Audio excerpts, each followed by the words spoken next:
இடைத்தேர்தல் நடந்து கொண்டிருக்கிறது. இங்க நீங்க மாம்பழம் சின்னத்துல இங்க வேட்பாளர் நின்று கொண்டிருக்கின்றார். நாங்க பரப்புரைக்கு வந்திருக்கிறோம். இது யாருன்னு உங்களுக்கு தெரியும் இல்லையா?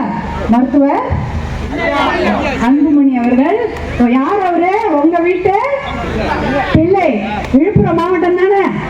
இந்த வீட்டு இந்த வீட்டு பிள்ளை இவரு. நானு இந்த வீட்டு மருமக. புரியுதா? புரியுதா? தெரியும் இல்லையா? நாங்க உங்ககிட்ட உரிமையா ஓட்டு கேட்க வந்திருக்கிறோம். அதே சமயம் எங்க நின்று ஓட்டு கேட்டுன்னு இருக்கோம்? திரௌபதி அம்மன் கோயிலாண்ட கேட்டுட்டு இருக்கிறோம்.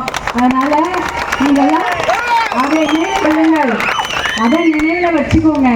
இது நம்மளுடைய குடும்பத்தை பிரச்சனை மாதிரி தான். இந்த குடும்பத்துல உங்களுடைய பிள்ளையாதான் இங்க வேட்பாளர் மருத்துவர் உங்களுடைய வேட்பாளர் சி அன்புமணி அவர்கள் அந்த அண்ணா வந்து கேட்கிறாரு. அவரை நீங்க நல்லபடியா ஓட்டு போட்டு ஜெயிக்க வைக்கணும். அப்படி இருந்தா நாமளால வெளியில நிறைய விஷயங்களை செய்ய முடியும். இன்னைக்கு இந்த இடம் என்ன இடம்? பாப்பனப்பட்டு கிராமம். இந்த பாப்பனப்பட்டு கிராமத்துல தியாகம் செய்த கிராமம். எதுக்கு தியாகம் செய்த கிராமம்? இளங்கோதிக்காக.